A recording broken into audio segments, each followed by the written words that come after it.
O, dito tayo sa Banateros. O, putya, bibigyan ko kayo ng magandang balita. Ayan. Si Juan Ponce Enrile, mas matanda pa sa TV. Puta, nabuhay na. Nabuhay si Juan Ponce Enrile, wala pang telebisyon. Putya, ngayon yung telebisyon.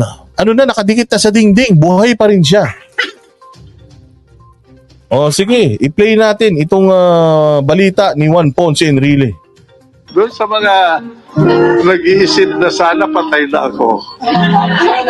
You will have your wish one day. Thank you. Sinabi yan ni Juan Ponce Enrile taong 2016. Anong petsa na ngayon? Pero alam natin na sa daigdig ni Manong Johnny ay iba ang daloy ng oras at mga taon. At nangyari na nga ang inaasahan ng marami. Umabot na sa edad na 100, 100, 100 ang isa sa mga pinakamakukulay pero siguradong pinakamatatag, pinakamatibay na figura sa kasaysayan ng ating modernong politika. At siguradong gusto pa rin niya na happy ka. Average life expectancy ng Filipino males, 71 years. Nalampasan pa yan ni Enrile ng 3 dekada at ang Metro, tumatakbo pa at dahil 100 na, merong 100,000 sa DSWD na naghihintay sa kanya. Mukhang problema lang paano pagkakasyahin sa cake ang 100 kandila at kung paano ihipan. Okay, 100 years old pero mawalang galang lang po ha. Hindi ba sa palagian nating paggamit kay Enrile bilang punchline, bilang katatawanan pag ang usapan ay edad at katandaan. Hindi ba parang meron tayong nakakalimutan? Meron tayong nakakaligtaan? Meron tayong hindi pinag-uusapan at yung mga tawa lang, yan ay may pinagtatakpan. Hindi ba? Maalala mo kaya yan?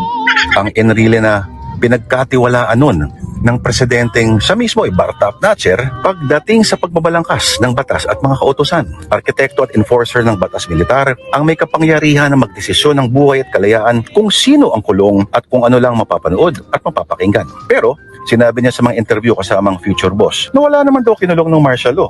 At ngayon ay naguhugas kamay, wala raw napatay o nangyaring masakir. At nang kumprontahin at kinorder ng mga makukulit na interviewer, You said specifically, name me one person who was jailed for criticizing martial law. Those three, Well, if I said that, I must have been in my unlucid interval. moment. ulyanin kung kinakailangan pero matalas pa rin ang memorya at depende sa sitwasyon ang ikikwento niya. Kaya mag-iiba depende sa pangangailangan. Yan ang malupit. Ganyan si Marlica. O ganyan siya, yung nahuli mo nagsisinungaling, no? Tapos pag nasukol mo, sasabihin niyan, move on na tayo, focus tayo sa agenda. Pabagsakin ang pamilyang Kuting. May mga ganun yan. Ganyan ang style ng mga propagandista, mga bossing. Kailangan o panahon. Gaya na lang noong 1986 presko na pineke raw yung ambush sa kanya noong September 22 na isa sa ginamit na palusot para mag-martial law. Na ngayon ay iba na ang kanyang tono. Ayun, kaya para sa maraming kabataan, lalo na yung mga hindi nagbabasa ng kasaysayan, si Manong Johnny ay isang nakakaaliw na punchline. Bilang itong lolo na sinasayawan ng mga dinosaur ng mga alaga raw niya noong kabataan.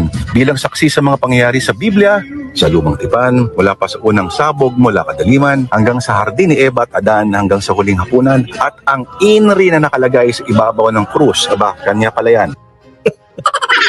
Putya ina, siya pala yung ano, no? Yung nakalagay sa krus ni Jesus na Inri. Putya, Inrili pala yun. Ngayon ko lang nalaman yun. Alupit mo talaga, Inrili. Noong araw, gumawa ako ng mga krus. Alam mo yung Inri, short for Inrili yun. Animal, napakahusay mo talaga, Inri. Paring Inri. Putya, dapat daw siya ipapako nun eh.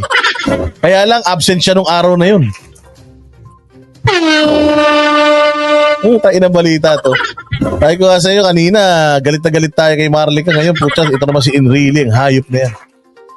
Pero di ba, ganyan ang transition sa mga channel ng Banateros.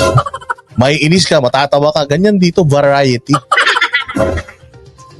All in one. We have the best viewers, subscribers, moderators in the whole wide world of YouTube. Tapos meron pa tayong mga Banateros brothers na nag-uumapaw ang wit at ang sense of humor. Pati ginamit na kahoy ay wala kagayan sa mga nangyayari sa revolusyon ng Katipunan at napakarami pang iba na hindi mabilang. Tuwing may Enrile joke ba, ano ba talaga ang pakay natin?